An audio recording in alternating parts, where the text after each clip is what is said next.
रात बहुत हो गई थी। चारों तरफ अंधेरा ही अंधेरा था और ऊपर से भयानक बारिश हो रही थी। तभी दुर्गा माँ के मंदिर में एक औरत अपनी दोनों नवजात जुड़वा बेटी को लेकर भागी भागी आई और सिसक सिसक कर रोने लगी। उस औरत का नाम अंजलि था और वो कुंवारी थी। दुर्गा माँ, आपको तो मेरी मजबूरी के बारे में पता है। मैं कुंवारी हूँ और जुड़वा बच्चियों की माँ बन गई हूँ, लेकिन मैं इन दोनों को लेकर घर नहीं जा सकती, इसलिए मंदिर के बाहर रख कर जा रही हूँ। मुझे पता है आप इन दोनों को मरने नहीं देंगी।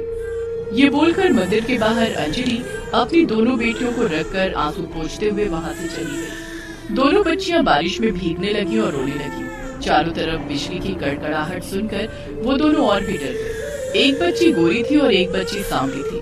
दोनों के माथे पर काले गोल निशान थे। अंजलि के माथे पर भी ऐसा ही निशान था। अपनी माँ से ही दोनों को ये निशान मिला था। दोनों बच्चियां जोर जोर से रो रही थी। तभी वहाँ एक अमीर औरत की गाड़ी आकर रुकी। उस औरत का नाम केतकी था और वो इस शहर की सबसे अमीर आदमी की बीवी थी। केतकी ने दोनों बच्चियों को देखा और गाड़ी से उतर गई। अरे, इतनी सी बच्चियों को ऐसे यहाँ कौन छोड़ कर गई है? बच्चियाँ रो रही हैं। वैसे मेरी भी तो कोई बेटी नहीं है। मैं इस गोरी वाली को लेकर चली जाती हूँ। केतकी ने गोरी वाली को गोद में लिया और गाड़ी में बैठकर वहाँ से चली गई। सांवली बच्ची बारिश और बिजली की कड़कड़ाहट के कारण और जोर जोर से रोने लगी। वो अकेली थी और अंधेरे से उसे डर लग रहा था। तभी वहाँ एक मुस्लिम भिखारिन आई। उसका नाम रजिया था और वो इसी मंदिर के बाहर भीख मांगती थी। ये देखो, किसी ने अपनी बच्ची को यहाँ छोड़ दिया है। हे अल्लाह, इसकी माँ ने तो इसके बारे में एक बार सोचा तक नहीं। आजा बेटी, तू मेरे पास आजा। मुझे माँ बुलाने वाली कोई नहीं है, तू ही मुझे माँ कहकर बुलाना। रजिया ने सांवली बेटी को उठा लिया और वो वहाँ से चली गई। दोनों बहनें बिछड़ गए। गोरी बहन अमीर हिंदू के घर चली गई और सांवली बहन गरीब मुसलमान के घर चली गई। दोनों अलग अलग तरीके से अलग संस्कृति में बड़ी होने लगी। केतकी ने गोरी बच्ची का नाम रीना रखा और रजिया ने सांवली बेटी का नाम सोनम रख दिया। सोनम मुस्लिम परिवार में बड़ी होने लगी। रजिया सोनम से बहुत प्यार करती थी।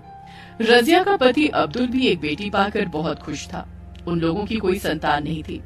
अब्दुल और रजिया सपना देखते थे। सुनिए जी, अल्लाह ताला की कृपा से हमें एक बेटी नसीब हो गई। हम इसे अच्छे से पालेंगे और एक अच्छा लड़का देखकर इसका निकाह करवा देंगे। हाँ रजिया, हमारी इकलौती बेटी है, इसके लिए तो हम कुछ भी करेंगे।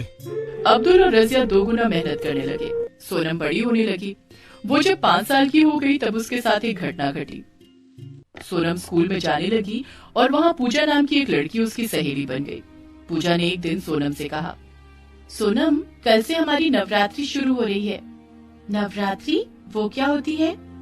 नवरात्रि हिंदुओं का त्योहार है। इन 9 दिनों में हम दुर्गा माँ के 9 अवतारों की पूजा करते हैं। अरे वाह, ठीक है पूजा, अच्छे से त्योहार मनाना। लेकिन पूजा की ये बात सोनम के दिमाग पर बैठ गई। वो बस नवरात्रि के बारे में ही सोचने लगी। कैसी होती है नवरात्रि? ये शब्द सुनकर मुझे अजीब सा क्यों हो रहा है?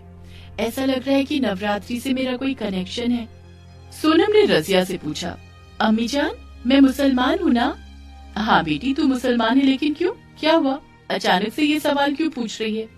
पता नहीं, नवरात्रि के बारे में सुनकर मुझे अजीब सा हो रहा है। क्या नवरात्रि से मेरा कोई रिश्ता है? रजिया डर गई। रजिया ने सोनम को नहीं बताया था कि सोनम को उसने एक मंदिर के बाहर से उठाया था। सोनम जानती थी कि रजिया ही उसकी असली माँ है। रजिया ने कहा, ये तेरे दिल का वहम है बेटी, इसे दिमाग से निकाल दे। सोनम ने अपनी माँ की बात मान ली और पढ़ाई लिखाई में ध्यान लगाया। उधर उसकी सगी बहन रीना अमीर घर में बड़ी होने लगी और धूमधाम से नवरात्रि मनाने लगी। ऐसे ही समय बीतता रहा और सोनम जवान हो गई। इतने दिनों तक काम कर कर के रजिया और अब्दुल ने सोनम की शादी के लिए कुछ पैसे जमाए थे। लेकिन अचानक से अब्दुल की तबीयत खराब हो गई और उसका देहांत हो गया। तब रजिया की भी तबीयत खराब रहने लगी। रजिया ने सोनम से कहा, बेटी, लगता है मैं भी जल्दी चल बसूंगी।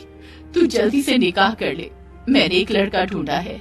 लड़का एक अमीर आदमी के लिए ड्राइवरी का काम करता है। ठीक है अम्मी जान, जैसा आप कहो। इतने सालों से सोनम के मन में नवरात्रि के प्रति एक जिज्ञासा पैदा हो गई थी।